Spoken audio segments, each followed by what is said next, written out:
Here I am at the Busan-Gyeongnam Regional Conference in Masan. I'm very excited. Here you can see this nice program, One Vision, Many Voices for ELT Creatives. Let's check it out. 안녕하세요. 환영합니다.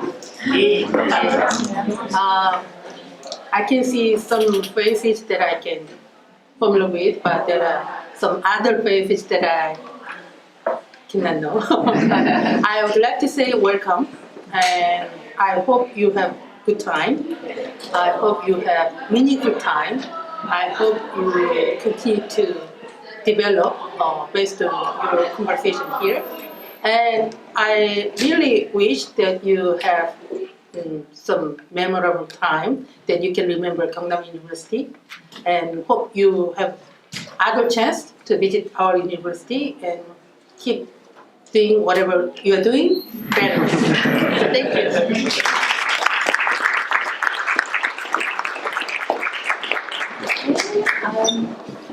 Very lovely, thank you so much. Sunil Latani, our Vice President of the Busan-Gyeongnam KOTESOL Chapter, would like to say a few words.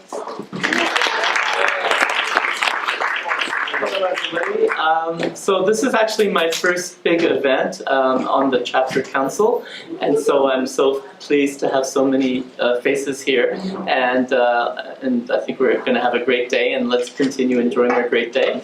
And if you are interested in joining us for a great Italian dinner at 5:30, just speak to me and I'll add you to our reservation list. So thanks a lot for coming, and let's continue to have a good time here at Gyeongnam University.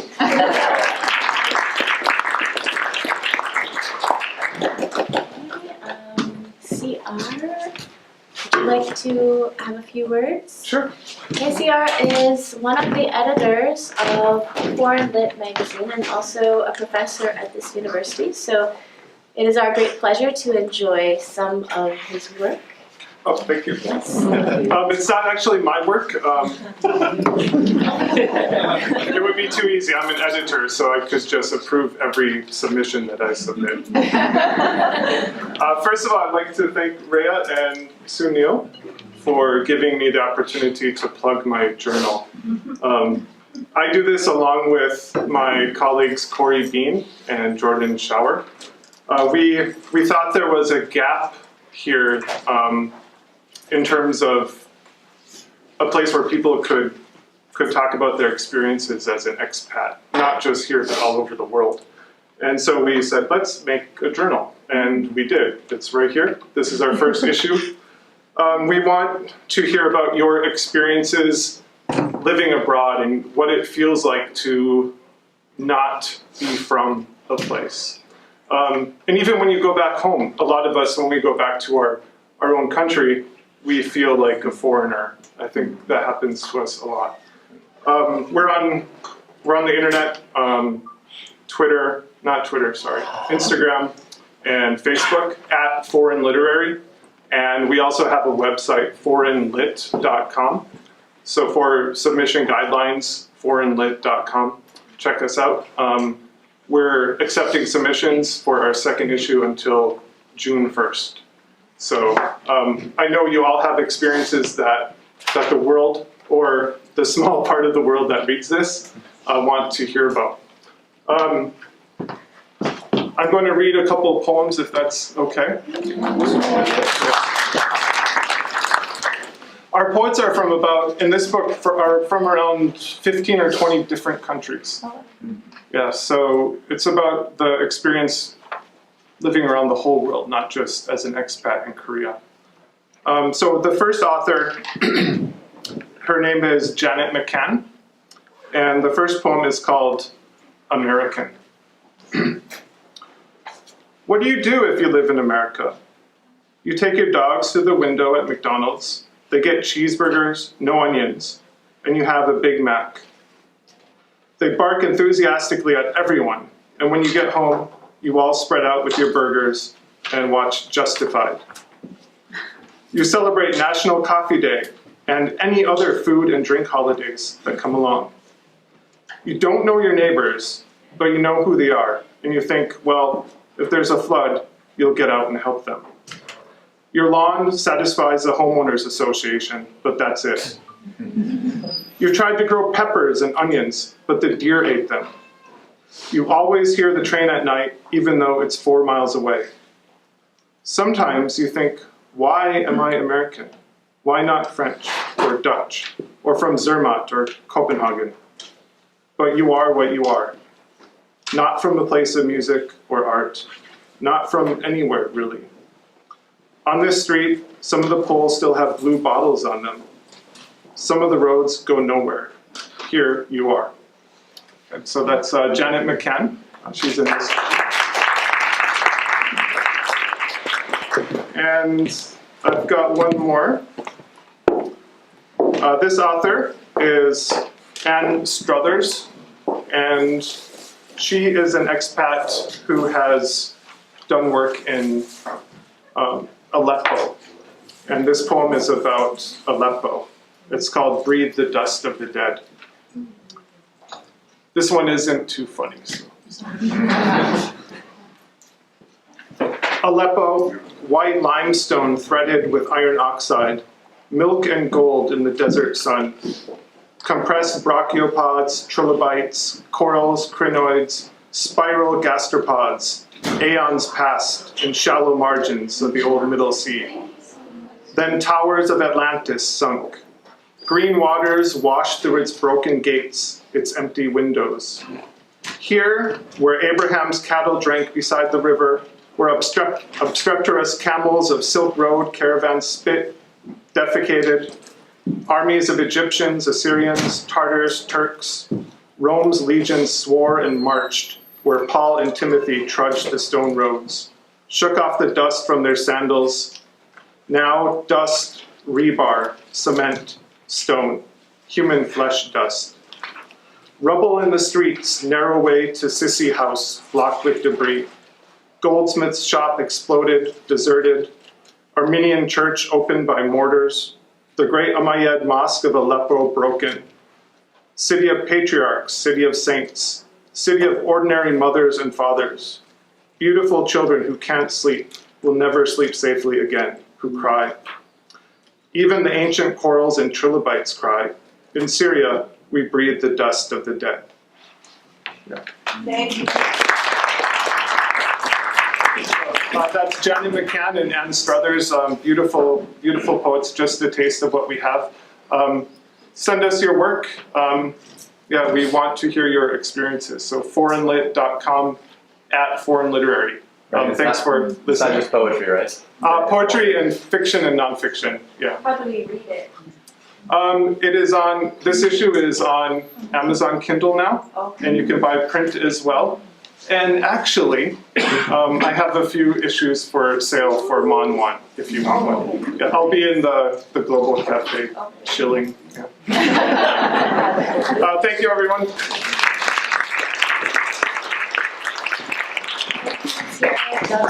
And we would like to invite Stephanie to come and have a few words. She has been instrumental in helping us work with this venue, head teacher of Gyeongnam University.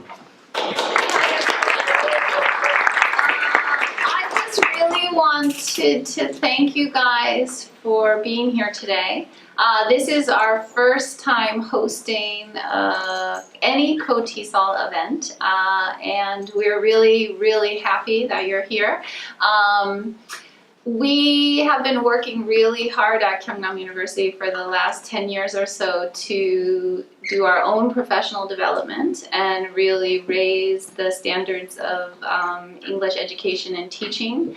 But we sometimes feel like we're doing it in isolation.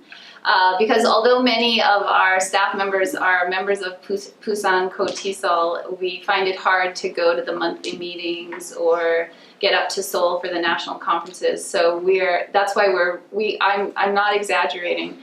We're really excited that you came all the way to Masan. And we really want to thank you for being here. And we hope that this is the beginning of some really good networking and cooperation.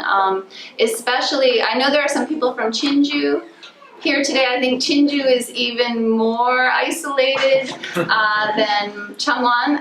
So we really hope in the future that this part of Gyeongsangnam-do can start being more active. So thank you all again. And as some of you who are at my presentation know, my topic was well begun is half done, 시작이 반 이타, and I think that is definitely true today. We're off to a good start, and I hope you enjoy the rest of the afternoon. So thank you.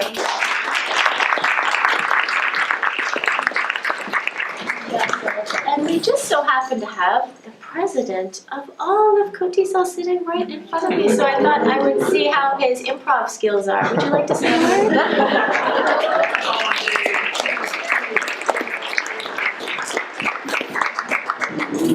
Rhea told me I didn't have to say anything today. I'm ready to go home. I'm ready to go home because I feel satisfied already. I've seen 2 presentations, and they were wonderful, but I'm sure we have a lot more on the rest of the schedule too that are going to be wonderful. And I'm sure the ones I haven't seen in the morning, didn't see in the morning, are wonderful too. So I'm really happy. And I'm happy for this chapter. Seeing all that they have put together for today, seeing everyone working together, seeing the chapter becoming more active over the past couple of years, it really makes me happy. See the volunteerism at work, the service that the chapter members are providing for the chapter. So, I'm happy. I hope you're as happy as I am. And there is another half of the day, so yes, I will be here for it. I am not going home. Thank you.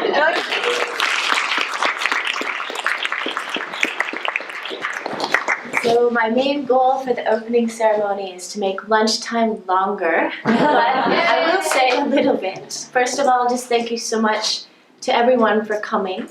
I would like to have a round of applause for all of our attendants.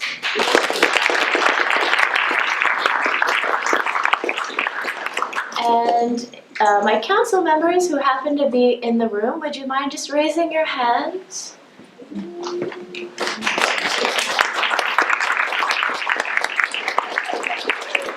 The presenters who happen to be in the room and have spent a lot of time preparing to share what they are working on, would you mind raising your hands?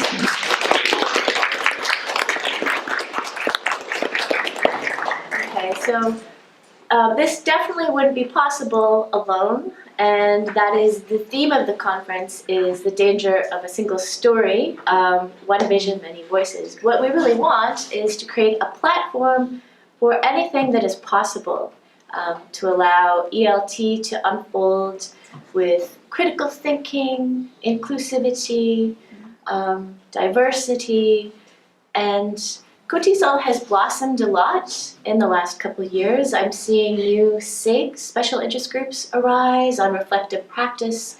If you're interested in research, there's a group that you can get together and get feedback on the process of doing that. We now have a people of color SIG and LGBTQ SIG. We want to really include everyone, and if you see a space that has not been designed yet, we're basically trying to provide a platform for all the ideas that need to emerge. So we're all very important in developing this organization. Again, I just can't thank all the people who've been helping me. Sunil and I are practically dating now. Except he's taken.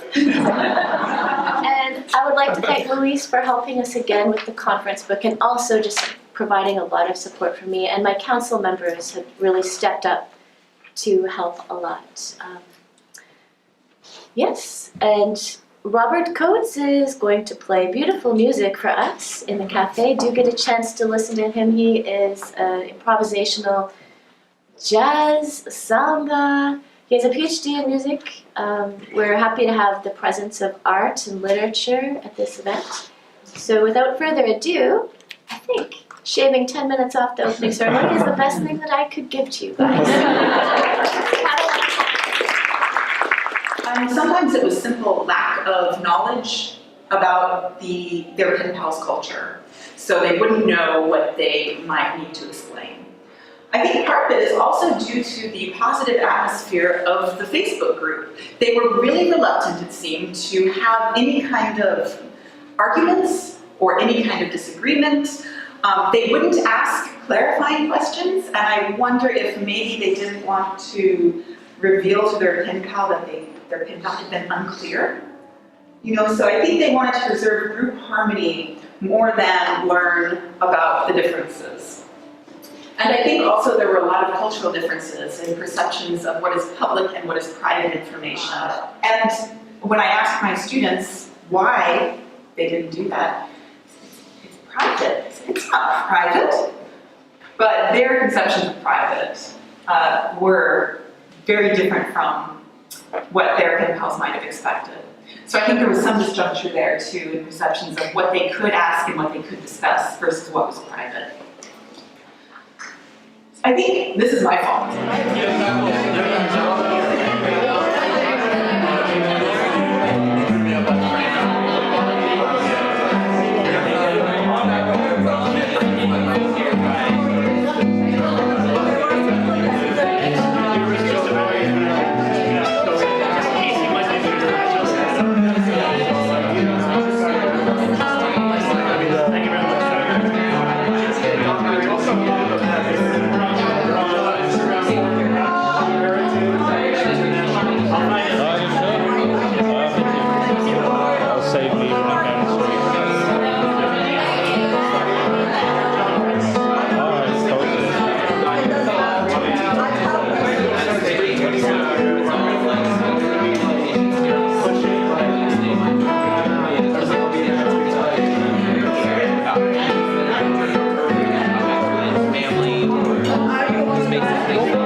So Daniel, nice to see you at the conference. Hi, nice to see you. As a fellow Usong teacher as well. Unfortunately, I missed your presentation today. I was trying to find a memory card because I left mine in my apartment. What was your presentation topic about? I was talking about resources and principles for students who want to do self-study, like in the break time, after school, whatever, but they have the motivation, they just don't know where to look, and I was telling the teachers what to tell their students. What kind of resources were you suggesting? It's like normally I get students come to my class, occasionally they'll say, they don't really give me any specifics, they'll say, hey, I want to learn English, what do I do? So what would be your kind of response?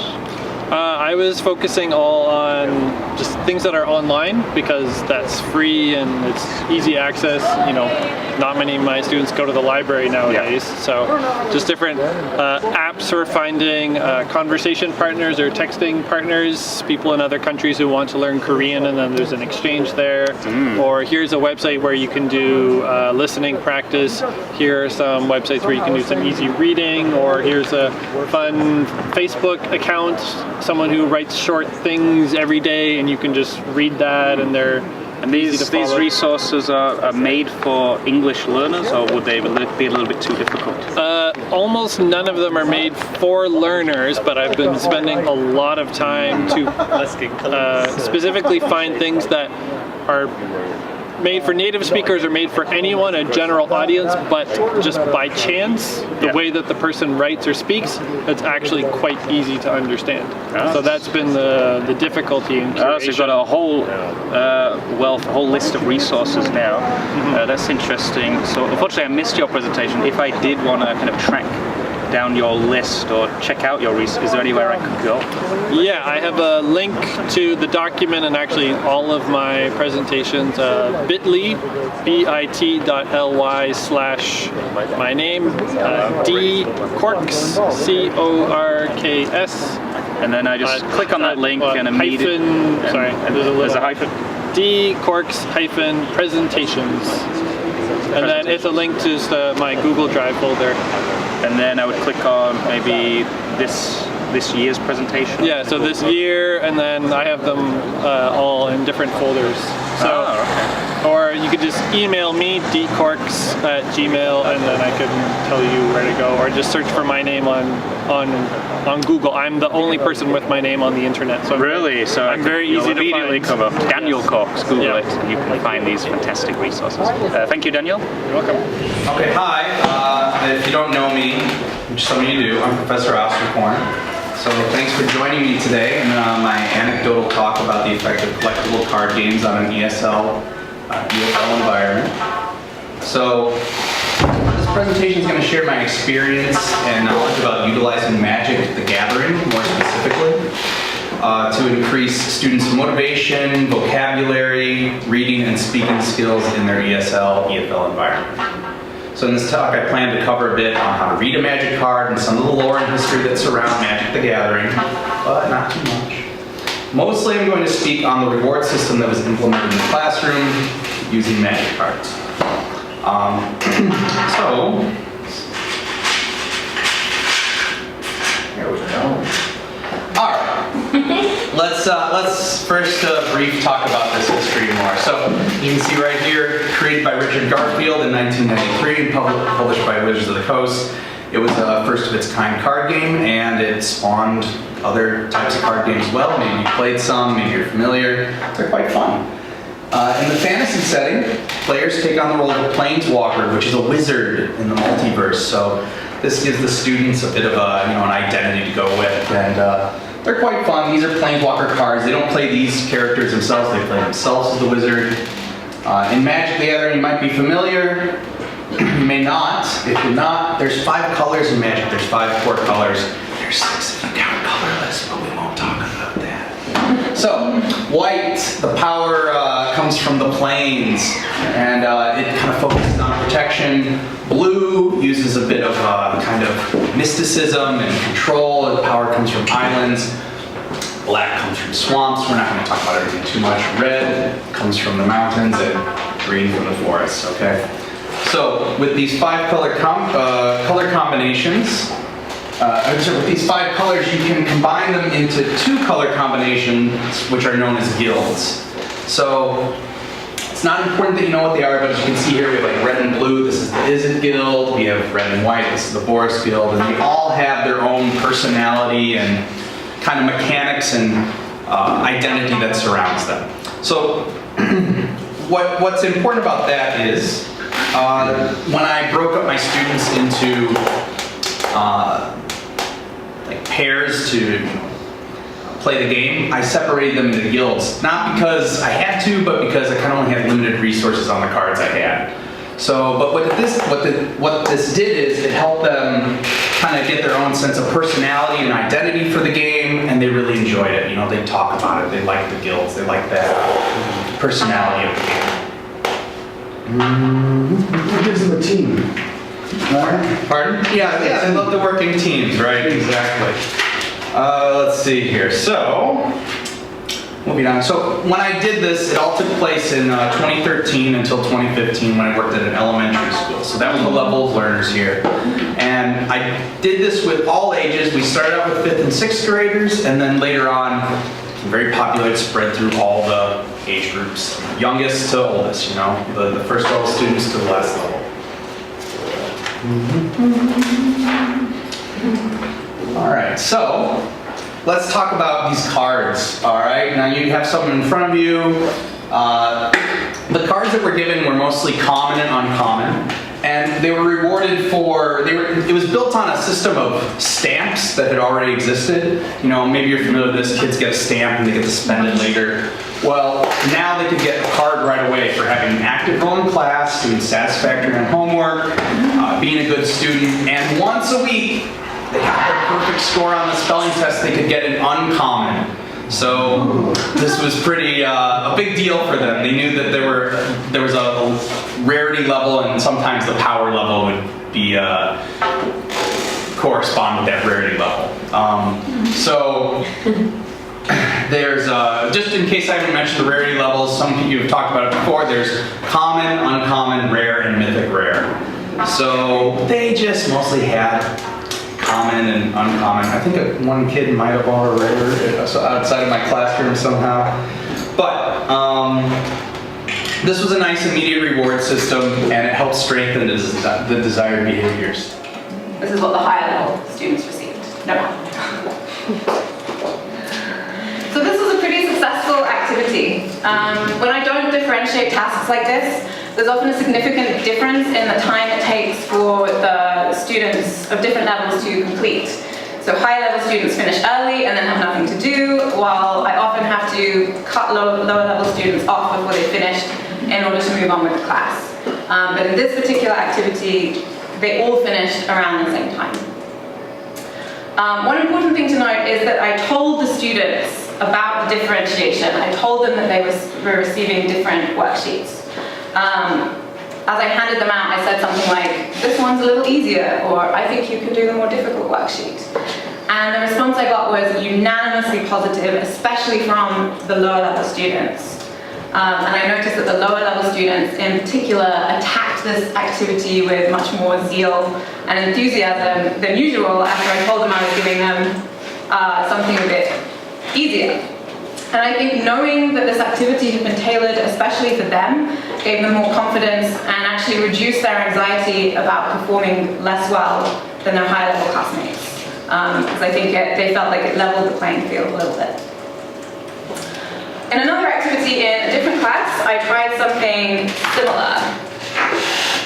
We were practicing using all of, most of, some of, etc. And I wanted my students to practice making sentences to talk about people they know. So this task was taken straight from the textbook, and this is what it originally looked like. I felt that the middle and higher level students could cope with this as it was, so I didn't provide them with anything extra. They just had their textbooks in front of them. Although for all the students, I then gave them an extra task of writing sentences about their friends using this grammar. Meanwhile, I gave the lower level students this. So this is how I differentiated that activity that we just saw, and this was the extra activity that I asked everyone to do. This turned out to be a bit too simple for the lower level students, a problem which I think could be quite easily fixed by tweaking this worksheet a bit. But the main issue stemmed from giving something out to only a select group of students. So while the lower level students who had this worksheet were fine with that, it was actually the high level students who complained because they clearly felt that they were missing out on something. It did encourage a bit of interaction between them, with some of the students with the worksheet actually helping the higher level students. But some of those higher level students were visibly annoyed when I asked them to try without this worksheet. So the moral of the story, I think, is perhaps if you want to give an extra piece of paper to some students, you need to give an extra piece of paper to all the students, even if what's actually on the paper is different. And on a side note, in general, I've noticed that most students work better when given a printed piece of paper with a single activity to work on, rather than trying to zoom in on an activity in a textbook filled with noise. So this also could have contributed. And this was just one small part of the big page, and I think that put off the higher level students as well. So, differentiating tuition support. I'm not going to go into too much detail here because I think it's fairly self-explanatory, but let me know at the end if that's not the case. May I ask a question? Yeah. So when you give a different piece of paper to high level and low students, are the students separated physically? I'll talk about that later. When I did the two activities that I just showed you, they weren't. They were all kind of sitting together mix up. So initially they might not notice that they've got different things. It did work out with the first activity that I showed with the worksheets I gave to everyone. It did work out that they tended to be sitting with people of a similar level. But they knew that I was giving them different things. The problem with the first worksheet that I showed was that if they were sitting with someone of a different level, then the higher level students were cheating. At the hot one, I use tablets with my students. So they have the QR code scanner on there, and they just scan, what I want them to go to, and it just opens. So they're not kind of going around on the internet and trying to open other things and games. They know that the tablet is just used for educational purposes. So it takes them right to that. And then another way that it can be used is also... So she has the passive, sending them to listen and watch the story about Harry, and now the active. Yeah, the active. So this QR code with number 2 on your paper or here, this will take you to a Google form, which is some comprehension questions. You can try it. See if it works. Number 2, yes. Or you can also, your battery, yes.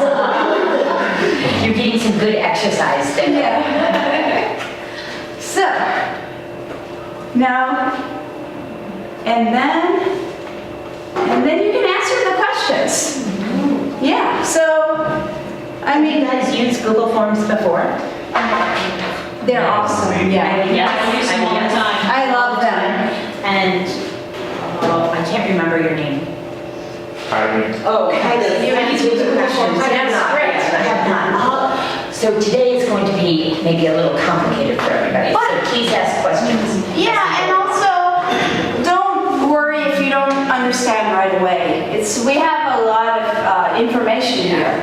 So this worksheet, when the students fill it out, you can go and create a spreadsheet. And I've got the spreadsheet right here, and no. Oh, that's okay, just read. Yeah, what happened to, it should open. So the QR code is... I had it open before. Here it is. There you go.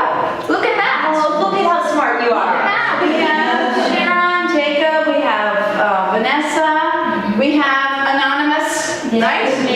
But a white dog with black spots getting a bath. So, the spreadsheet, you can link that to the form and that'll show the results of... And you can also set it up where this is automatically graded as well. So the students can get the responses that you want them to. But I don't know how to do that yet. That's my next learning. Things have been integrated even more than before. I used to download an add-on called Flubaroo, and now inside the making of the Google form, you can simply choose if you want to make a quiz. So, all right, that's for another. Yeah, so it's like with my, in the Hub one, I like to just send my students straight to the form. With, they've got that Kaspersky scanner, and then it opens up right up, and they, complete their comprehension questions. And so I found it to be very helpful in that setting.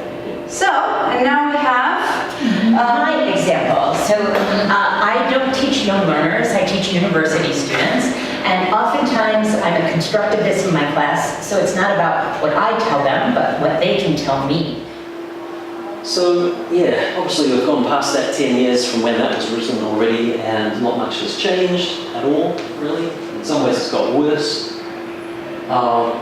And the latest report from IPCC, which met in Incheon, just up the road really, last year, the end of last year, said we've got 12 years. What were they talking about? Well, I don't think they were talking about stabilizing world temperatures. They were talking about avoiding now the very worst effects. We're not going to be able to stabilize world temperatures. We've missed that train already. Now we're just talking about avoiding the very worst effects. And so that's how serious it is. Another quick example, wildfires. Do you remember hearing about that? Yeah. From the west of Russia, right across to Moscow? Yeah. Right. Do you remember in Seoul? Yeah. You can, all these clips have active links in them. I'm going to skip that one though and go to this one because I was in Busan in 2014 when this flood happened. And this made hit South Korea, causing some pretty dangerous. CNN. The bus driver did get trapped and died. And This was in Chongwon. I almost had to be in that bus. Really? Yeah. What is he doing? It's in Jindong.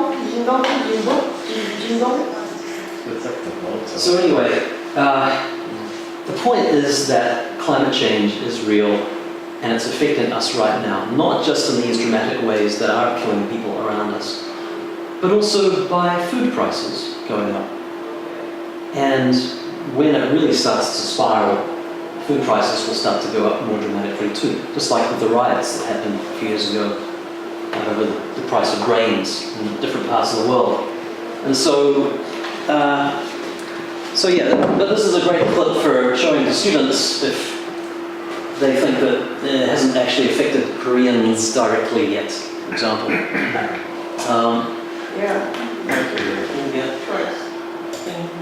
Right. 2016, just to review what we've been talking about the last few years, talking about using storytelling techniques to present about climate change. There are very clear good guys and bad guys, so it lends, the topic lends itself to that very well. Can you raise your hand if you have heard of the Koch Industries brothers? Yeah, of course. Good, okay. Okay, the Koch Industries brothers are a couple of brothers whose father was an oil drill engineer who went to work in Stalinist Russia for Stalin. He met Stalin, he built oil rigs for Stalin, he saw how dangerous Stalin was, and he associated Stalinism with communism. And they now think their sons, his sons, the Koch brothers, the two of them, there's another one or two I think, there's 3 or 4 brothers in total, but 2 of them have actually taken over Koch Industries. And it's they who are behind the anti-communist, anti-socialist movement in the States. And it's they who are working with ExxonMobil and other oil-based companies to fund the lying, the misdirection, the mistruths about climate change. And that's why we don't hear about it much in the media still. As well as shaping legislation. Exactly, directly, yes. At every level. They basically funded the Tea Party. Have you heard of the Tea Party in the States, American politics? The Tea Party started as ostensibly like a pretend, it was a fake movement of the people, but actually the people were actors paid by these guys to pretend to be a social pressure movement. I mean, that's not, there were a lot of real people that were they got caught up in it, of course. Which is, I mean, it is interesting though that you talk about climate change as a social justice issue. The same thing happened in the Tea Party. Ostensibly, it's some sort of economic ideology, right? But what got caught up in it is racism, bigotry, and all these sort of things. Yeah, we have sure, to fight sure. and Climate of doubt same thing. of mainstream society, because mainstream society knows lots of scientists, and the scientists in our families and friends are telling us this. Because she touches on so many different themes: culture, identity, literacy, media literacy, and just the increasing globalization and interconnectedness happening today. So those are my initial thoughts. We will have, after our response to the first question, a chance for you to also respond in kind. But maybe we'll go through our initial responses and then open up the discussion. Sure. So, would you like to move to the next question? Okay, next question is, how do you think you can apply it to ELT Korea? Would you like to go first? Okay. So as I prepare this PowerPoint, I'd like to introduce my class a little bit. So I'm also a member of Korean English Teachers Group in Korea. And these days, we are studying about this, global citizenship and sustainable development goals. Have you ever heard this? So this is goals which were set by UN in 2015 to achieve until 2030. So these are the 17 goals. I'm not sure. The 15 years only 15 years left. But anyway, so these are the problems happening all around the world, and I hope my students are accustomed to these issues around the world. So we are living in Korea, and it happened to be single-blooded still, but I mean, relatively a majority are Korean, but people outside coming into Korea, and there were problems such as refugee in Jeju. Have you heard? Things like that happen in Korea. So I hope my students are familiar with these issues. So my students are high schoolers, and before this year I taught middle schoolers. So I want to show a little bit of my classroom activities. So I prepared these icons. So UN suggested this 17 goals with these icons. So in the first period of the class, I give I set the groups of students and give the icons worksheet and match with this cards with the names of the goals. And then after they matched, I gave them out the strips of the description of the goals. So they match these goals and icons and the description. And in the process of doing this, I hope them to get familiar with the goals. And the next activity is called We Are All Connected. So students are sitting groups in groups, and I distribute the bag of snacks. And on the back of the bag of snacks, there are a table of ingredients. But on that ingredients, the like flour or corn, those ingredients are all from different parts of the world. So I gave them a bag of snack and some strings of threads and scissors and tape, and also a map of word map. And then I tell students to connect the bag of snack to the word map with strings. So by doing that, they have the feeling that this familiar snack came from all around. I mean, these ingredients came from all over the world. And after they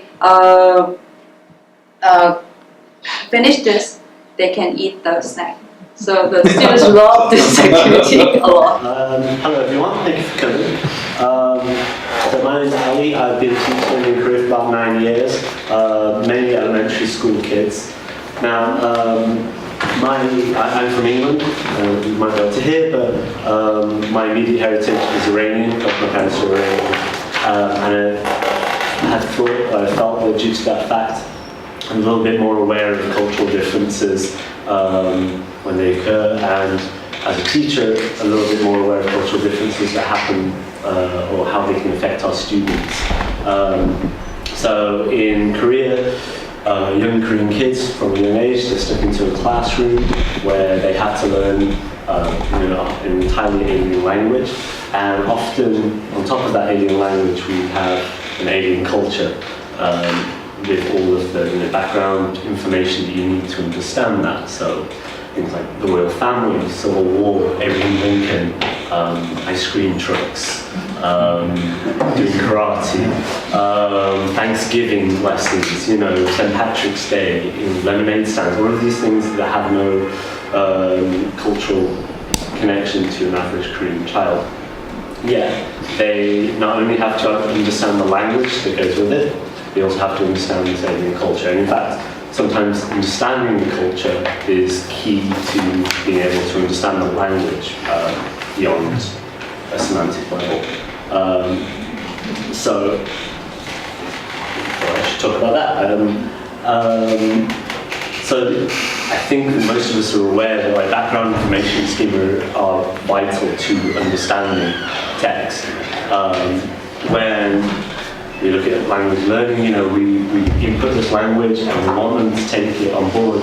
But then once we get to the, you know, unconscious learned uptake level of learning, that's kind of where Korean kids stop. And I feel like the text, the topics that we use to teach our kids this language, perhaps one of the main barriers to that. If you don't have background information relating to a subject, understanding that text becomes almost impossible. Hey, no, come in. Just got started. I haven't got anything interesting yet. Come in. 1 minute. Let me start with obvious example of reading. In one of my recent jobs, we had a reading class where the prescribed text for that month was books about Abraham Lincoln, Henry Ford, and The Voyage of the Pilgrims, and Johnny Appleseed. As an English person, I don't know who those people are, and so trying to teach those things is difficult for me. So yeah, come to join us. And I feel that the effect that has on our students is even greater than it is for me, because if I don't understand if I have no schema related to those people and those characters, then our students must have an even greater time with it. You know, when you read a text, it's not just the words on the page that make sense to you. It's not just the vocabulary and phonemes. You need background information. You need knowledge of the world that text is trying to tell you about in order to fully understand it, in order to be able to reason and analyze and evaluate. You need to go beyond the words on the page to the greater world that text is showing you. Three types of knowledge that you need very quickly. Semantic knowledge, so your knowledge of the world. Sunsets in the east. West. Okay, good job, right. I missed the beginning of that. Sun rises in the east. Rises in the east, sets in the west. Okay, so your knowledge of the world helps you finish that sentence.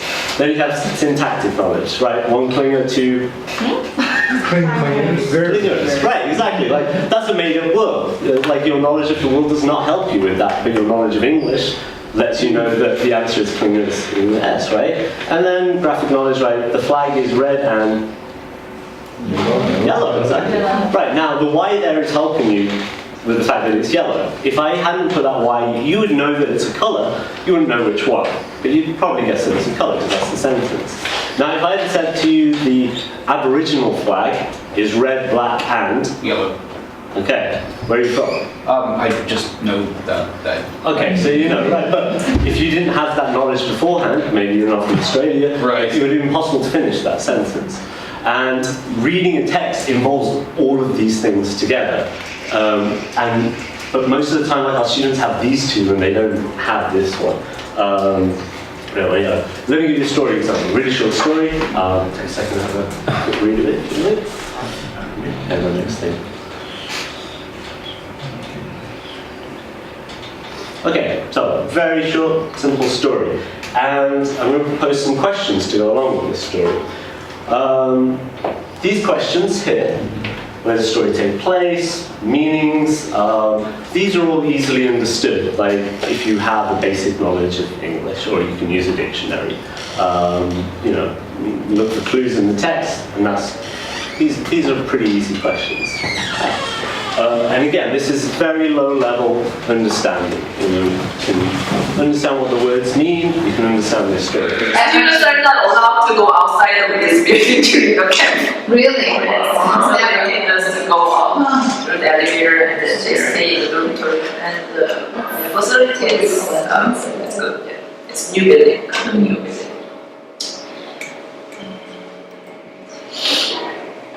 And participants, so I coordinated 5 camps, so I recorded how many students. In the beginning, we have bigger camps, and these days it's kind of decreasing. Students later losing interest in English. So we had 6 lessons in 2014, and now we have 4 classes. And for Korean teachers and for native speakers, and this year we had. So we counted it as academic year, and actually the camp was 2019. Yeah, right. It's academic year.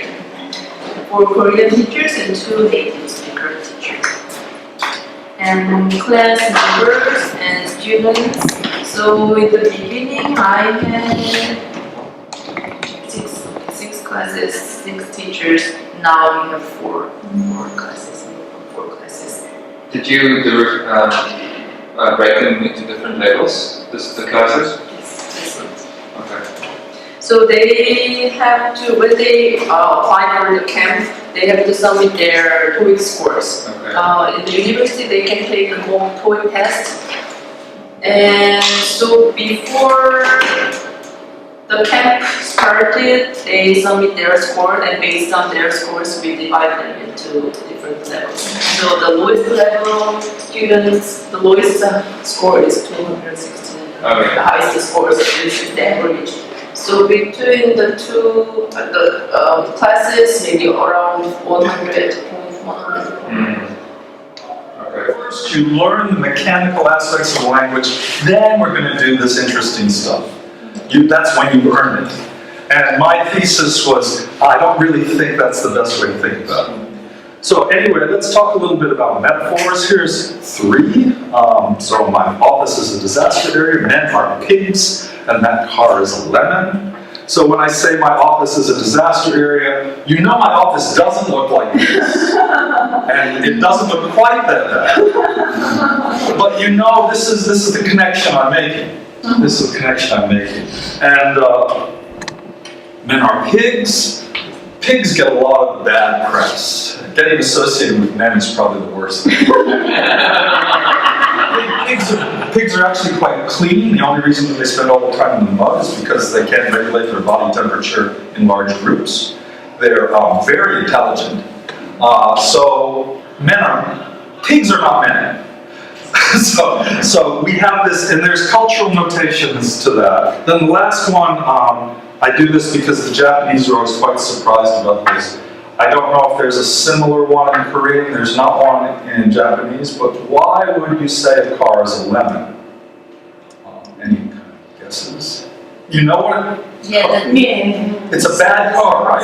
Yeah, it's a bad car. The sour taste. Right? Oh, God! Like if you bite into it. Right. But the other interesting thing is that an old car can be a lemon, right? It has to be a new car.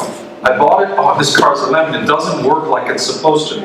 An old car, oh, something could have happened to it. It could have been a good car. It never turns into a lemon. It just is a lemon. So there are these kind of levels of interesting connections.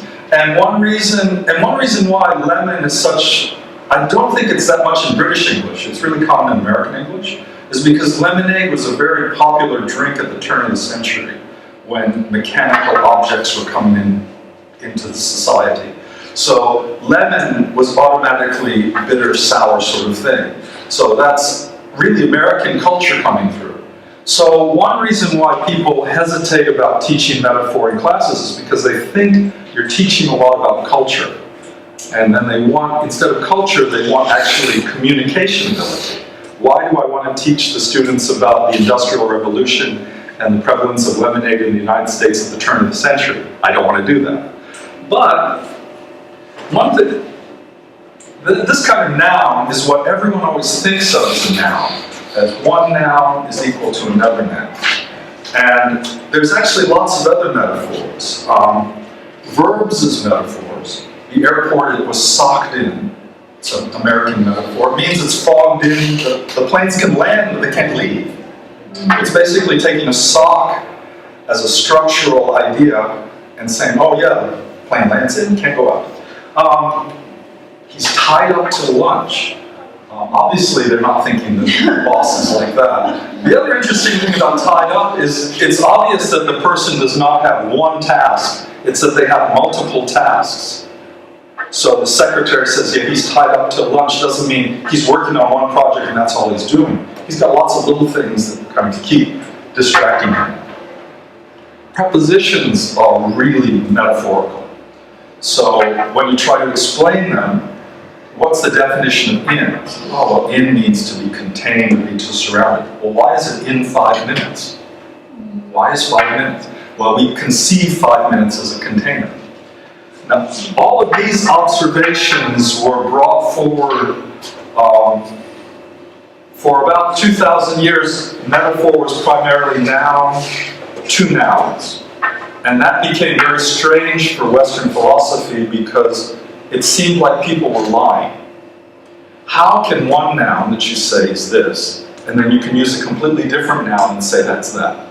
So in the philosophical literature about metaphor, they have all these explanations about how can we take two words that we know are completely different and say one is another.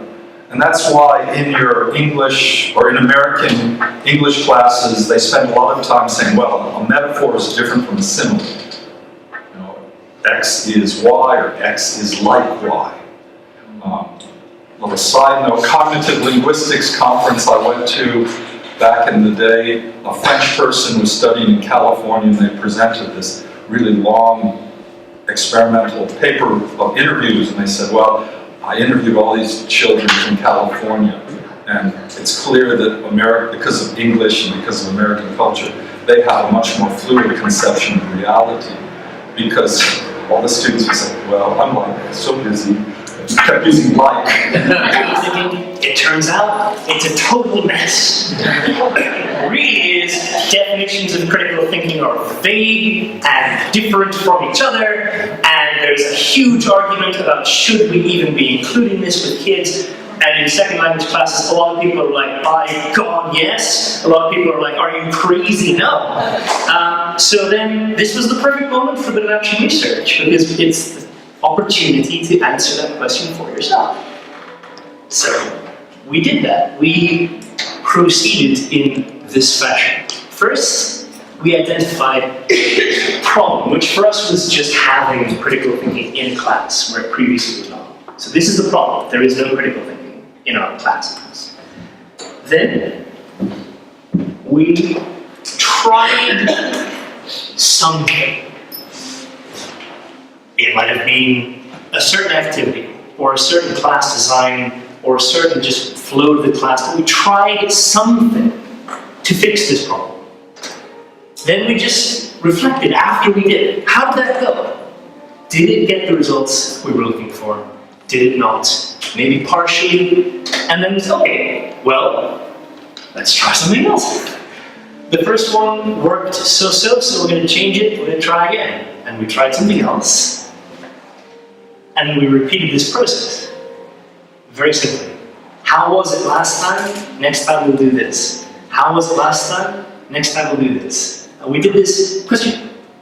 Yeah, I just wanted to know, are you doing this in just a one class period? Oh no. Over a course of a semester? Over the course of weeks. But like, would you do this full cycle in just one class, and then the next cycle another full, or next class another full cycle, or are you doing this like this cycle over a full semester? Oh no, I mean it was every class. Okay. So plan the class, do the class, think about it, plan the next class, do the next class, think about it, plan the next class, do the next class, think about it, repeat. Oh! I've learned something. We should write this up. And by the way, I made this PPT slide. I'm very proud of it. So. And at core, this is the actual research process. The only difference really between it and just general reflective practice is this. And there's stuff in this, like you have to read other research to get your foundation, but this is the only real addition. The rest is the basic cycle. You try something out, you think about how it went, try something else out. So, another question? Sorry. So are students actually supposed to be learning in this version of action research? Like, If this is, could we possibly say this? Because, like any lengthy questions, I'll be happy to answer them perhaps in a bit. So, what are the benefits of action research? Well, the first benefit, oh, no, I have a whole other slide. I forgot my story is over.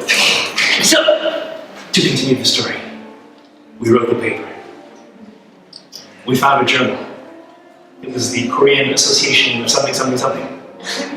We sent them the paper.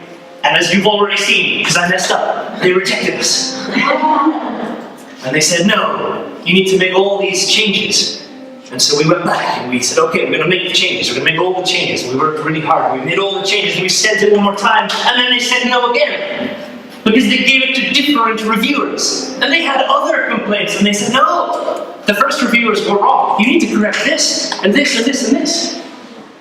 And so we went back and we did it again. And we fixed everything they asked for, and we sent it in, and they rejected it again. And they gave it to different reviewers, and they had a different set of complaints, and it was ridiculous. And so finally they said, okay, you know what? Maybe we should just send this to a different journal. And they accepted it in the first attempt. It was amazing. So, the benefits of action research, publication, yeah! Always wonderful. But keep in mind, it took us 4 attempts and an enormous amount of stress in 2 different journals. It's not a simple process. Yes? So with the 3 rejections, do you feel that they gave you quality feedback? I thought so. Okay. But the other reviewers did not agree. What are the other benefits? Well, this might sound a bit selfish, but we presented a lot about this research. And people would come up to us and say, wow, your critical thinking project is so interesting. And we were like, oh my God, we're like Steve Jobs.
when you look down in those holes, you can actually see these little bubbles of ancient air being released as the ice sheet melts.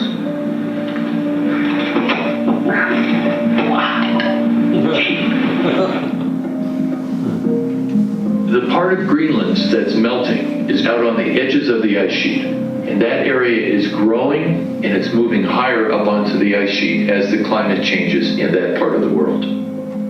You see all this water melting down through these Swiss cheese holes, and you see it melting down through the channels. It goes from little channels into big channels, and eventually everything drops vertically down through these big Mulan caverns, goes down to the bottom of the ice sheet and out to the ocean.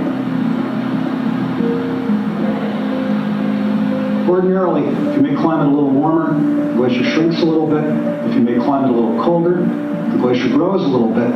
And those two things kind of work to maintain a balance. Good afternoon, everyone. So I'm the Jeju girl. I'm the improv girl. My name is Kylie. I'm an English teacher down in Jeju, but I lived in Gyeongnam for a very long time. I lived in Jeju for 4 years, so it's always nice to come back. So we're going to be doing improv stuff. Just to warn you, we're going to be moving around a lot. Yay!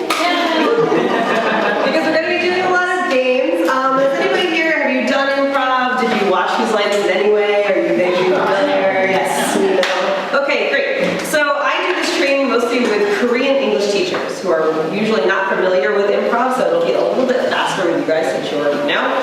I don't prepare materials to give you. One, I'm lazy, which is the main reason. Two, it's green. I don't print anything. And three, based on your reactions, the ages that you teach, I change to different games. So I'm always doing different games for our lectures. So I'm going to write the names of all the games here. If you want to have a write-up of how those games work, you can email me, or you can pick up my business card, and you can send me an email. Don't call me. I won't answer. But yeah. So we're going to play some warm-up games, and then we're going to play some other games. But first, we're going to talk about the rules of improv, because improv does actually have rules. So, first rule of improv is to agree. Basically what this means is you have to agree with what's happening in the scene. So, if somebody asks you, are you an English-speaking hamster, don't say, no, that's stupid. I'm a human. Just agree with what's happening in the scene, because it's more funny if you go along with what's happening. The second rule of improv is not only say yes and. This means that you are agreeing with the scene, but you're adding to the scene at the same time. So same question, if somebody asks you, are you an English-speaking hamster? You say yes, and I'm the queen of the English-speaking hamsters. You're adding something new every time. Next one, make statements. I call this the confidence rule, okay? You're not, you're saying the things that you mean. So same question, if somebody asks you, are you the English-speaking hamster? You're going to go, I guess. Just say yes. All right, and our final rule, my favorite rule for the ESL classroom, there are no mistakes, only opportunities. Are we all teachers in Korea? I'm going to assume yes. Yeah. So we all know our students are they're a little bit cautious about speaking English. They're afraid to make a mistake. Trying to reinforce this rule before you play these games is really important. Your students will probably not believe you the first time they say, teacher, you lied. They tell me that a lot. Just trying to encourage them, it's okay. Professional improv comedians make mistakes all the time, and it makes the scene funnier. So at first they might be a little shy, but if you repeat these games, they're going to be a little bit more comfortable. As we know, our theme is one vision, many voices. You can play these games many times and get many voices out of your students. Before we start moving around playing games and stuff, who here is an elementary school teacher? Oh my God, one? Semi-elementary school teacher? Yes, I met you at the last conference, I remember. Yes, okay, the enthusiasm of an elementary school teacher is here. Middle school. Middle school, okay, a few, then it can be hard to play these ones with middle schoolers, but I'll definitely point out the ones that they like. High school. Nobody? University and adults. I teach adults as well, and they usually like these games a lot. So, we are going to move our desks out of the way, and we are going to come in the middle, and we're going to make a big circle for our first warm-up game.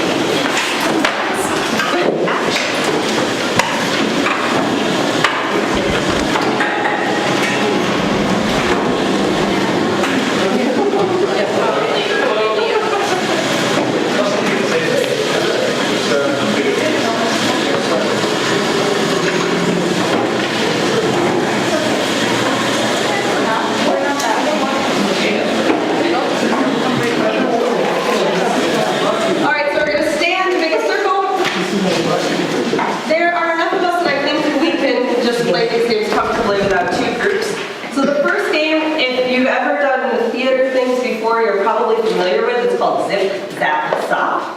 It's a good name for a good game for practicing pronunciation. So basically what you do, one person has their hands like this, they point to anybody in the circle and they say zip. The person that they point to points at someone else, says zap. The third person points at someone else and says zop. And the cycle continues. Zip, zap, zop, zip, zap, zop, zip, zap, zop, as you see. If you make a mistake, let's say I say zip and you say zop, skipping zap, you are out. Yeah, this is cutthroat, guys. This is serious. If I point to you and I say zip and you zap, hesitate too much, you're out also. Okay? So we're ready? Good to go? Okay, so I will get started. So I'll say zip, zap. Zop. Was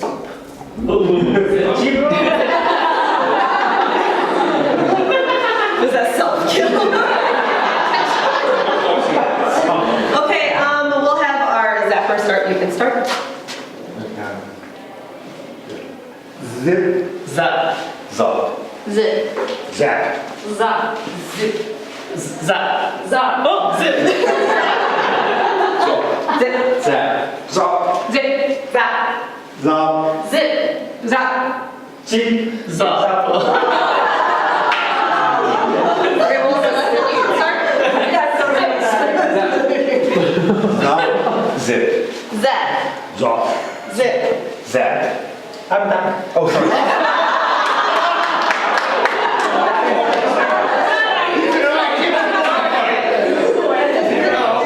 You can just start again. You can just start it.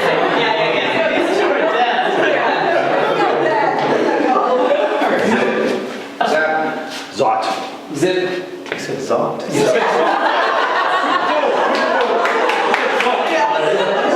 I didn't want to say something with a T though. Yeah, you said it with a T. No, I said it with a T. Yeah. Isn't zot with a T? Zot. Zap. I'm sorry, consonant sounds are important. We'll start with you. Zip. Zap. Zip. Zap. Zop. Zip. Zip. Zap. Zap. Zip. Zap. Zop. Zip. Zap. Zop. Zip. Zap. Zop. Zip. Kiss that. All right, we'll just finish it here. Then we can get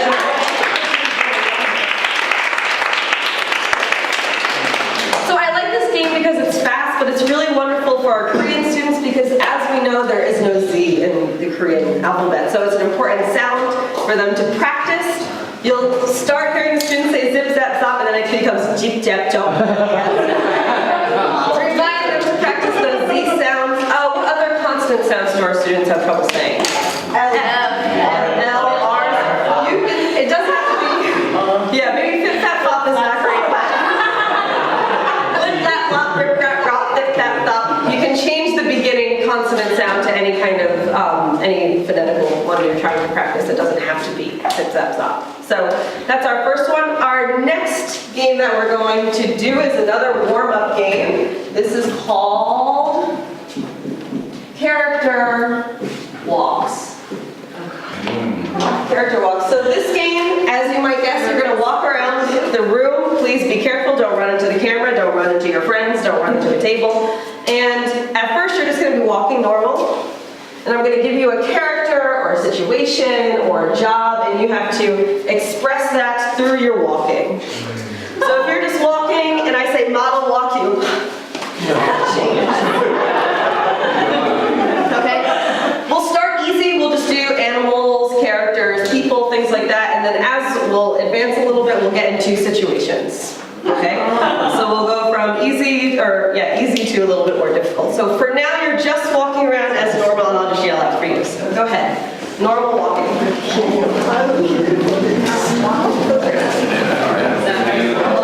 I want you to be a grandmother walking. You're a grandmother.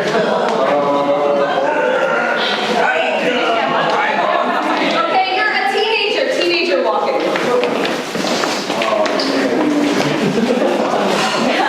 All right, you are Spider-Man.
way that you want. I love doing teenager because everybody's either like, so cool, or I'm depressed. There's nothing in between. It's always those two kinds of characters. Is it because I prompted them in the fall to be more critical? Or is there a change because of other media and Korean society discussions going on? Those are things I'd like to unpack more. When assigned a topic, are students telling the teacher what they think she wants to hear? So in springtime, were they just like, she gave us the TED Talk, oh yes, we should help refugees. So that's a real possibility there. What happened to the learners' willingness to talk and critique racism in South Korea? The student who posed a question, why are Koreans racist? Where does that come from? Why did she feel safe to make that question in our class when I haven't had situations like that in the past? Cheating in translators, who is doing the work? With these virtual classes, you have to always kind of, is this their work or not? And as I mentioned, So you had a student, she could actually identify, she was asking the question, why are Koreans racist? yes, in the, That's amazing, yeah, in the needs analysis that I did, they created their own discussion questions based on current events of their interest. And one of the questions she posed to her group was, why are Koreans racist? And yeah, it blew me away because I'm just like, did you see that as clickbait? Or, you know, I wondered, and I asked her and she goes, no, I think about this all the time. This is one of the things that upsets me so much about this situation. Why did she say that? What happened that made her say that? I wonder. Oh, because she feels very deeply that we should welcome them. And just as I mentioned earlier that, you know, 10 minutes. thank you so much. My challenges about Korean hospitality haven't changed by looking at this. I feel that she is going through. Okay, great, no problem here. And then, okay, same here. So it means the student wrote one letter, but the student didn't reply yet. But it's okay because she wrote only 14 hours ago. So, and oh well, this part is like self-introduction. And so in KOTESOL activities, I have seen there were no single time that kind of commenting on self-introduction activity were not there.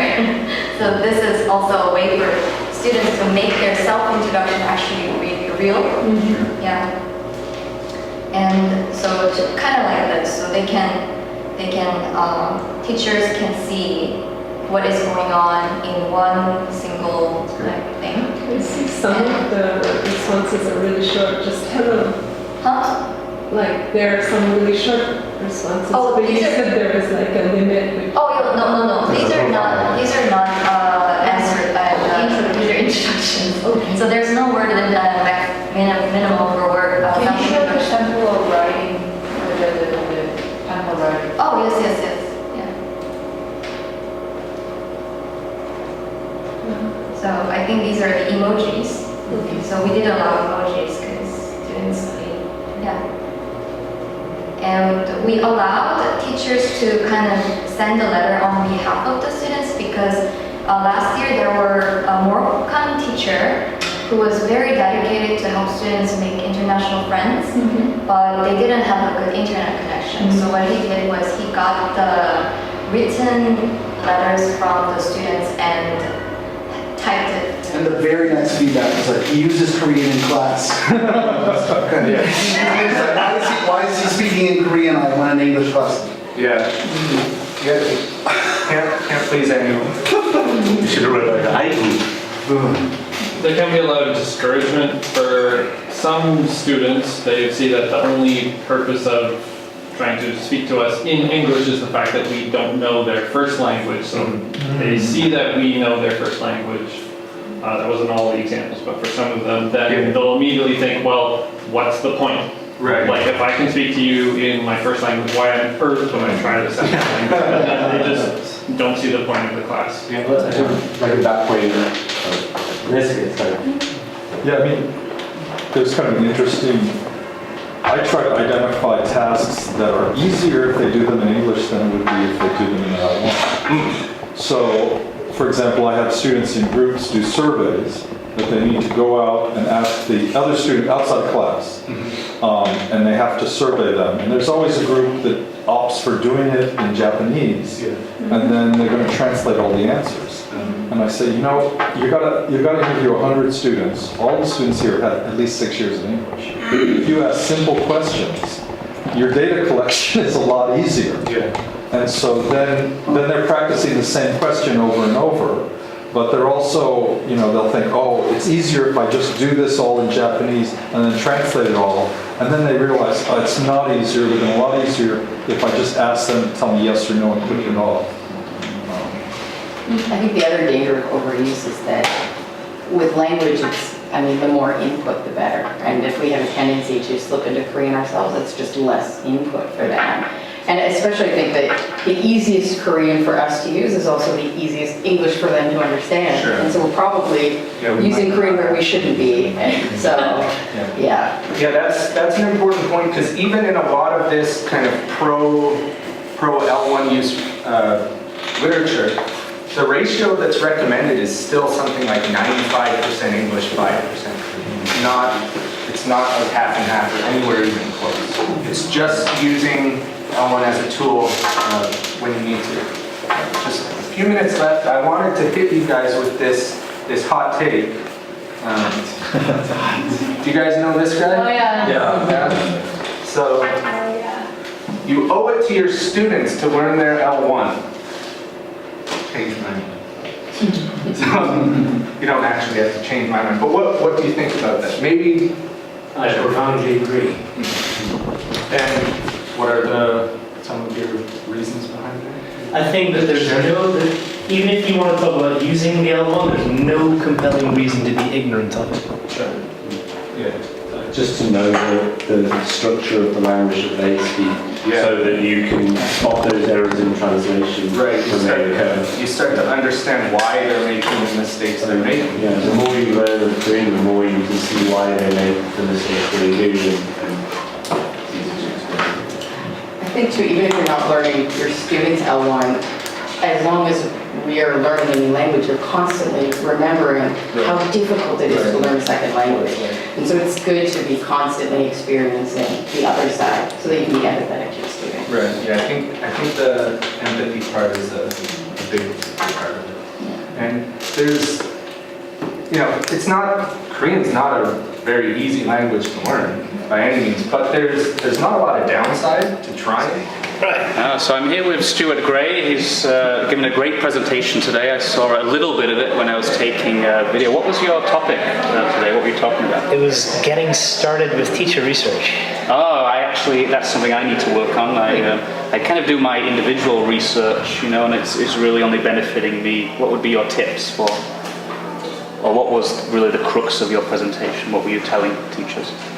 Well, I guess I couldn't necessarily summarize it in one sentence, but since you say you're doing... Well, a 45-minute presentation would have been better. It took that long. I guess obviously it always feels a bit like a sales thing, like I'm trying to convince people that it's worth doing research, and in a sense, it isn't. If your only interest is to develop yourself as a teacher and whatnot, you'll go a long way just with some fairly classic reflective practice. Right. Yeah. But if you are under pressure to publish, as a lot of us are increasingly these days, or if you just think that would be a good move for you. That's true. A lot of universities, including mine now, they're checking your evaluations, and it's not just student evaluations or are your students not complaining. Also, the research is a big part of it now. It is, yeah. Just in the last couple of years, I've seen schools introduce policies where research became mandatory. Yeah. And in many cases, that began to apply to people who hadn't researched ever and who had been at those schools for years, and it was the job on the line. When did you get into research? So you were, I guess, teaching first. I was. You were like in the classroom, and then what made you suddenly think, now I'm doing research? Well, I did my master's. I did it in Korea, actually, and I had some really inspired teachers, and I read some really wonderful articles, and it just came to be, I want to emulate those guys, and what are they doing? They're researching. It's basically no more complicated than that. Like, that's what they were doing, and they were my idols. Oh, so you got some role models, some examples to follow. I think that's usually how a lot of people get involved. Yeah, that's how we define what we value and what we desire, right? Hello. changing the topic a little bit, how was your experience at the conference? Quite exceptional. I've seen you, of course, you're the president of the Yongin chapter. I am. And they had a very successful national conference, I remember last year. We did. What do you think about this conference today? I'm genuinely impressed. To put it as coldly as I can, I do attend a lot of conferences, and there's always at least one presentation which lets me down. Where people start walking out. Yes. Doesn't happen very often, but... Of course, and there are any number of reasons for that. That never happened today. As I had to give one myself, of course. Besides that, I saw 4, and every one of them was very interesting. I kid you not. Like, I'm going to take away from this. Yeah. I saw, for example, Lindsay Hearn give a presentation about her research. Oh, in the morning, I got a little bit of footage of that, yeah. As a researcher, there was a lot for me to take away from that. I've got a lot of reading to go and do now. Oh, that's good. And the last one I saw, Travis Compton on L1 use. That's a really interesting discussion. Really packed out, like every seat was taken. Absolutely. So yeah, I mean, all of them gave me something to think about. And I'm just, what can I say? I'm shocked. The quality is not usually this consistent from beginning to end. Yeah, usually I go to a conference, I do a presentation, I miss so much of what's going on. Today with the video camera, seeing little bits of everything. I've really been blown away by the quality, not just the content of what they're talking about, just the presentation skills. And I think there's a lot to be taken away. Because obviously we try to get the best speakers we can, and they've really been blessed. But besides that, having like optional music time and movie time. I was talking with, his name's Robert Coates, is that right? He was the musician, yes. I was talking with him, and I've never seen a conference where you could go watch music between sessions, kind of relax, and also go into the auditorium and watch documentaries if you want. So there's so much you could do at this conference. Absolutely. In the most horrifying phrase, we might say, if there wasn't anything for you to see in a given hour, you could always take in a movie or see some music. And it was impressive.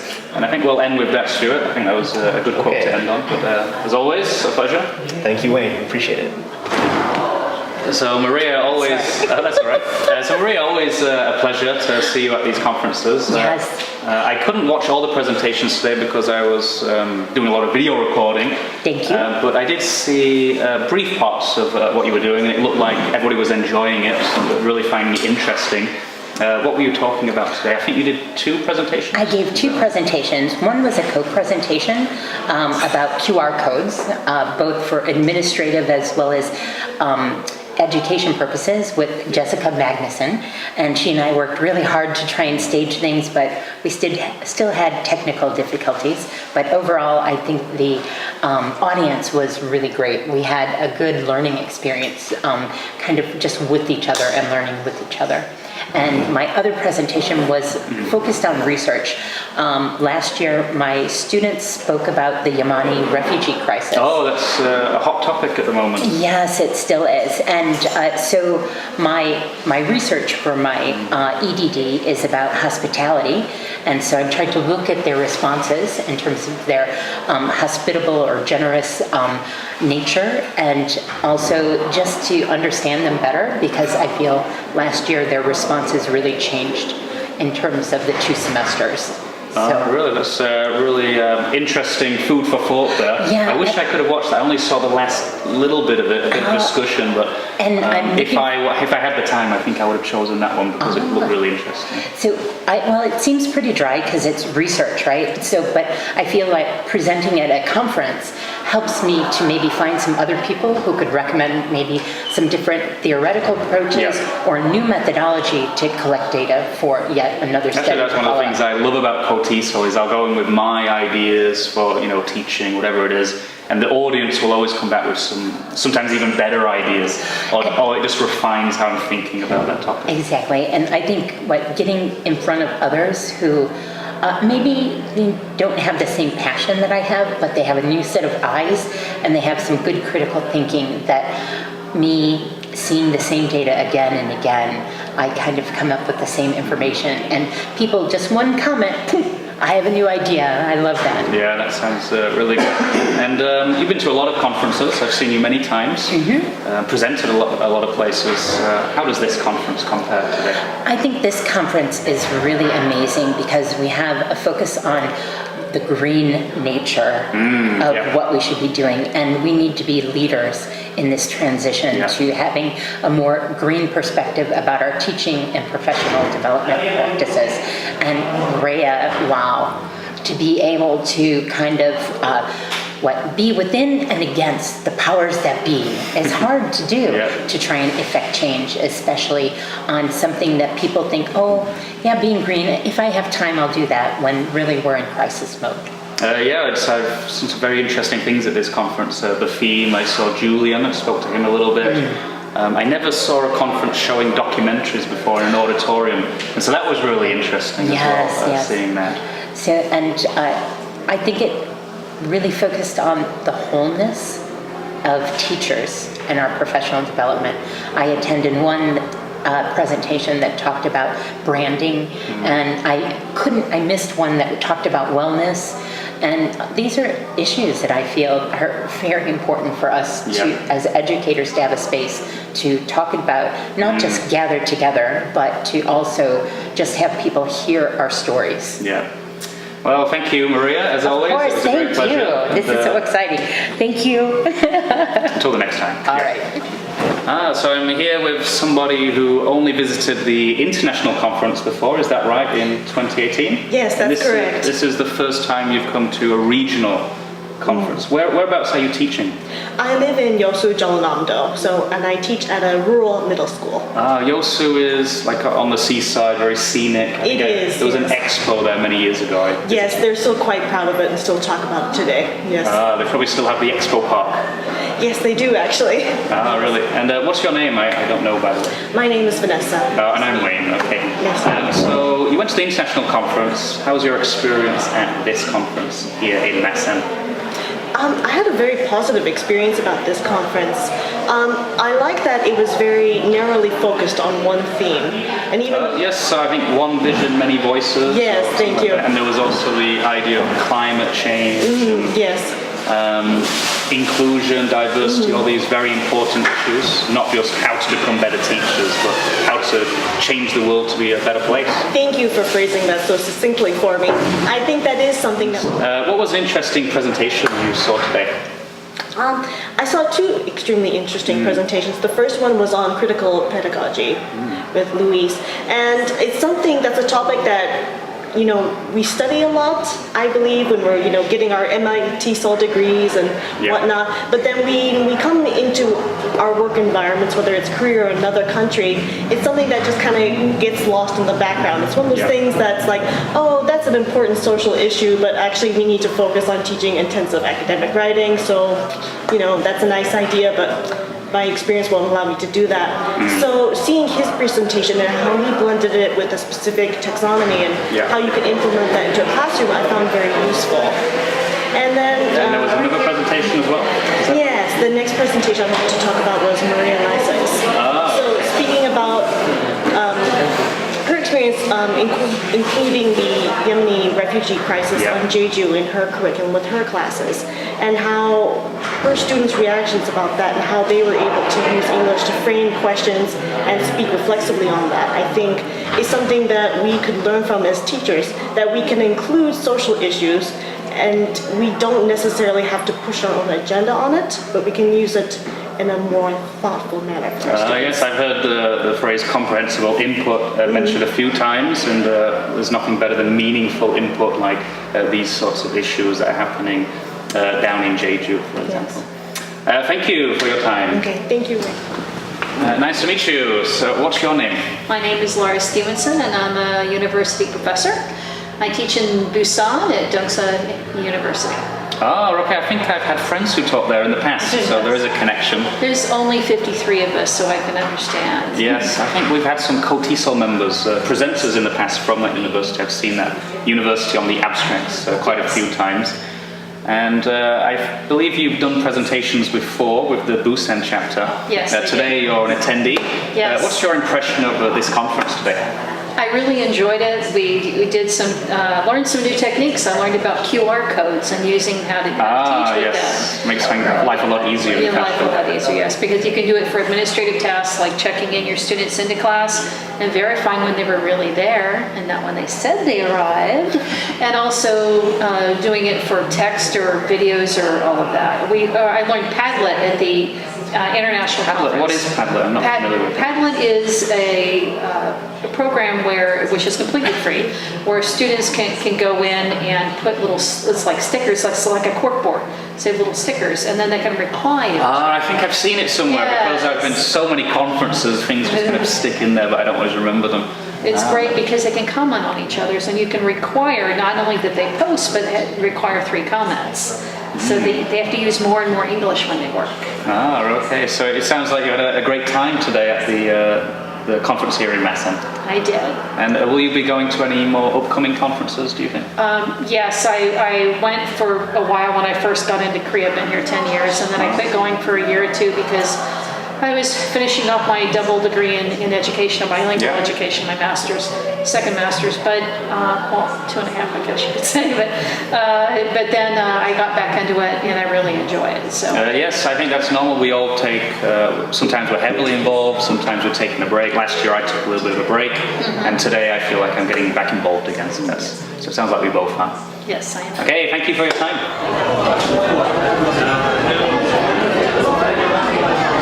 So, Louis, a fantastic event. Singing pizzeria as well, very nice Italian. And we have some very famous KOTESOL people leaving. Taking off. Yeah. You want to say goodbye to the camera?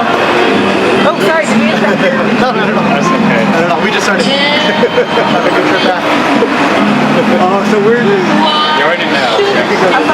Thanks. So I'm here with Julian Wilmington, I think. Are you still the editor-in-chief of... No. Oh, used to be, not anymore? Not anymore, yeah. Right, see you. Evening, Wayne. How are you? Well, very well, very well. So we're here in Masan to attend the Busan-Gyeongnam Regional Conference. It was, yeah. I thought it was an amazing conference, really, really fantastic, incredible organization. And I believe you gave 1 or 2 talks. You gave a talk. I gave a talk, and we also screened a couple of movies. Oh, what were you talking about today? Climate change. Cheery, happy topic, doom and gloom and death and destruction, but actually also a lot of hope and purpose. Constantly add a lot of meaning to your classes and purpose. So you were sharing the topic of climate change, a huge issue of climate change. Or as I prefer to call it, the industrial greenhouse effect. Some people think climate change is too political, some people think global warming is too political. So I like to go back to the science and just talk about greenhouse effect, but that's not enough.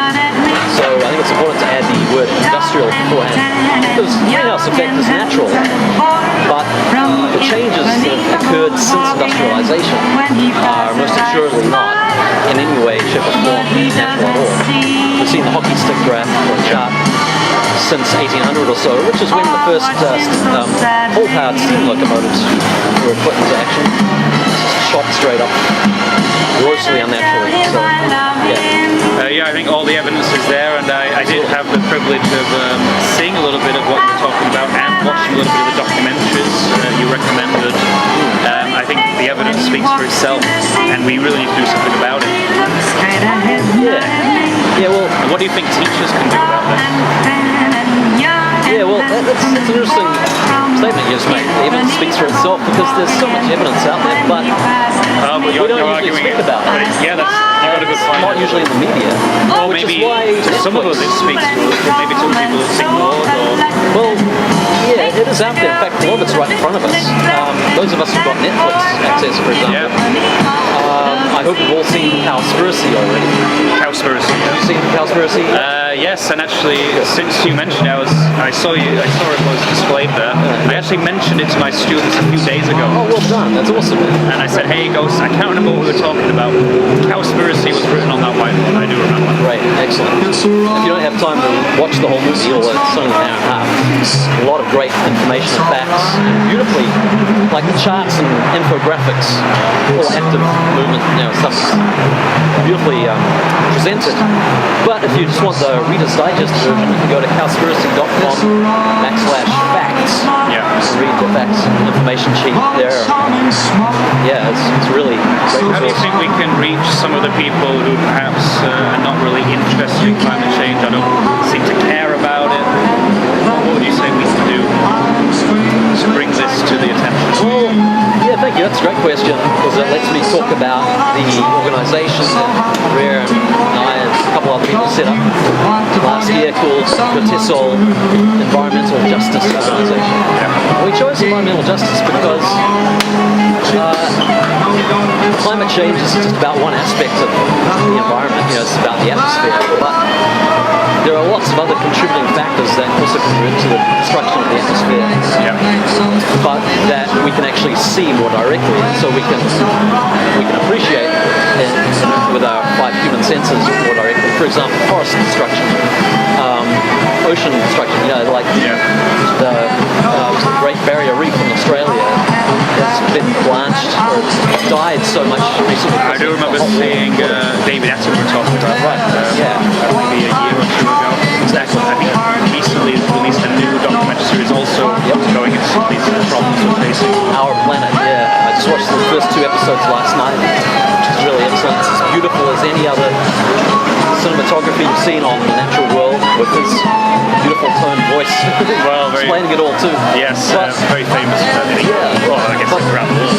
But one article I read recently said about it is it's really different, because they don't just say this is this animal doing this, living this way, but they also say this animal is likely to be extinct in the next 5 to 10 years, or these animals are suddenly dying because their climate, their environment's changed. That's when people really feel it, I think, when suddenly an animal which we've all known is gone forever, or suddenly dying in absurd numbers, really gruesome deaths, because they don't have any snow or ice, which they're used to living on. That's what they're adapted to. So it's huge. Well, thank you for bringing this to the attention of as many people as you could today. Excellent. It's been a lovely day. Because you're a very experienced person in KOTESOL, what did you think of today's conference? Oh, it was lovely. Yeah, great job. Met lots of nice people. Obviously, great. I've heard of some other presentations that I didn't manage to get to, but other people said were wonderful, really interesting, informative. The weather's been perfect. Gyeongnam Day is a lovely Perfect day, not raining. I didn't bring the weather from England today. Happy with that. I was cycling around the city for the first time. It's a perfect place to cycle to. That's my baby, Isabella. I can show the camera. Here we go. There we go. It's a beautiful bag. Thank you. So, as always, Julian, a great pleasure. Until the next time. Oh, my name is Sunil Metani. I see. And you're one of the organizers for the conference here in Masan, is that right? Yes, I'm the vice president of the Busan-Gyeongnam Chapter of KOTESOL, and I help organize the regional conference that we just held today. And how did you get involved in organizing or get involved in KOTESOL? So that's a really interesting story, because I met Rhea, the president of the Gyeongnam Chapter, at the international conference in Seoul last year, and she asked me if I would be interested in getting more, involved in KOTESOL, and I hadn't ever been involved, and I told her, well, I have a lot on my plate, I'm quite busy, but I would like to find out more information. And so I just went to a meeting, and I told her I really can't get too involved, but I'll come to this meeting. And then at the meeting, they elected me special events director because it was something I was interested in. And then pretty soon after that, they needed a vice president, and they asked me to help organize this conference as vice president as well. And so then I started doing that, and then I was heavily involved organizing the conference. And so it was really quite interesting. They kind of pulled me in. I think that's often how it works. I've got involved in publicity work, and to teacher training because when I went to the leadership retreat, which takes place every December, there were lots of different options, and I just chose, hey, I'm interested in publicity, I'm interested in teacher training, and that's what I'm still doing today. So it wasn't like I had maybe a natural skill or something people asked. It was like, actually, I wanted to do it. And it looks like you're very happy to do what you're doing. Right. So actually, now that I got involved, I really want to be involved. So I'm pleased. Right. And what's your impression now after organising this conference? How do you feel? Well, I think I know a lot more about KOTESOL than I did previously, and what I'm really excited about is actually KOTESOL is an organization that just really allows you to do everything you want to do in your career. So I didn't really think of it that way before. I didn't know that that was what they were there for. And so I think it's exciting. It's like anything you want to present, anything you want to do in the on the executive or involved event planning or special event planning or any topic you want to research and present. They're really there to support you on that. Yeah, I think there's something for everyone at KOTESOL.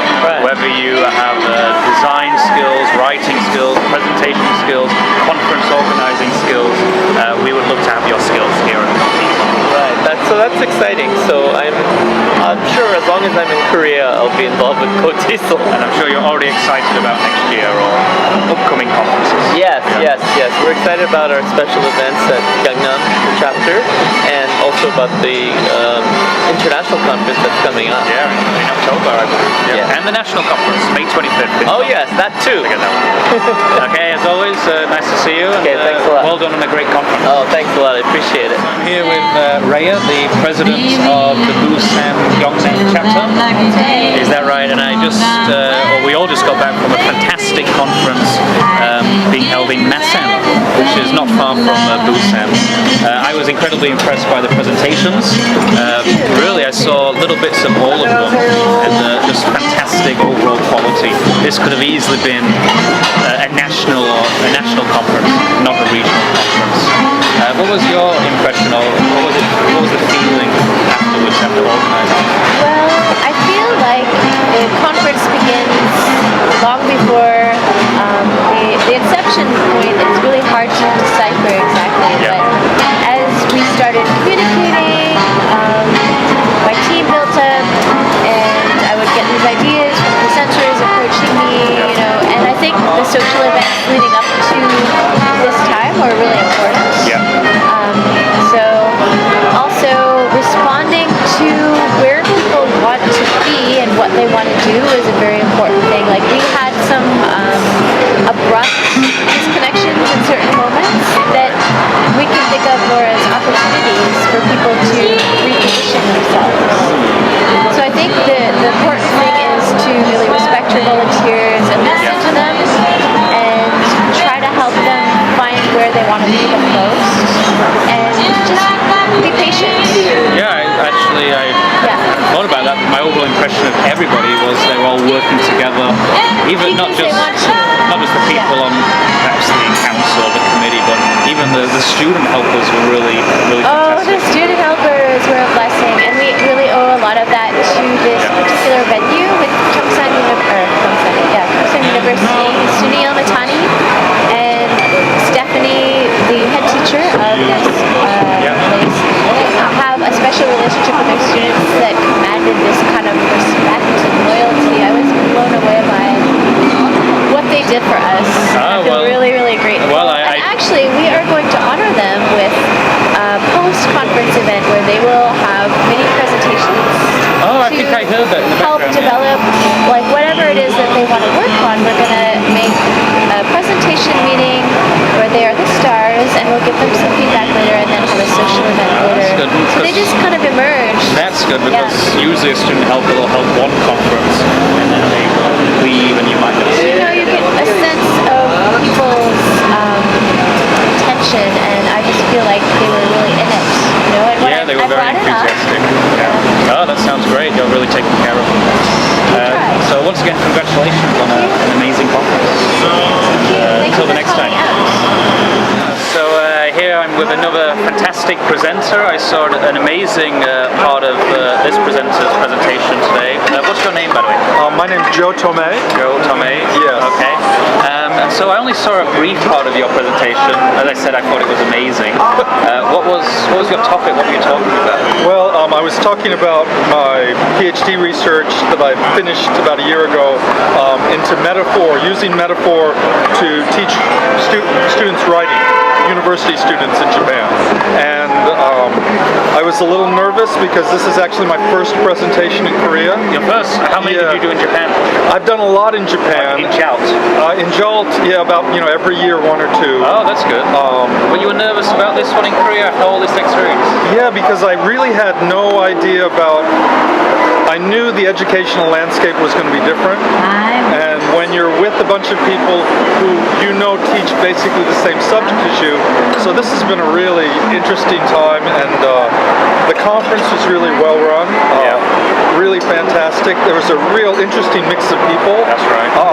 I didn't know what to expect, but Rhea told me, it's not just university teachers, it's several other people, several other groups, and you had a number of Koreans, and they all interacted with me, which was really fantastic. So I just had a great time. I really enjoyed presenting. Yeah, well, like I said, I was impressed by your presentation. And yes, one of the great things about KOTESOL I found is the audiences. So when I first did presentations, I was so nervous. One time I couldn't even sleep. I was that nervous. And then you go into the conference and you realize they're just teachers. They're just the same as you. They're open-minded. They want to share different ideas. But yeah, thank you so much. I really appreciate it. It's been a great time. And I'm going to be here for a year and then headed back to Japan. But I hope anyone from KOTESOL comes over to Japan. All right, well, look me up. Certainly, Great. accept that offer, yes. Yeah. Okay, So thank you.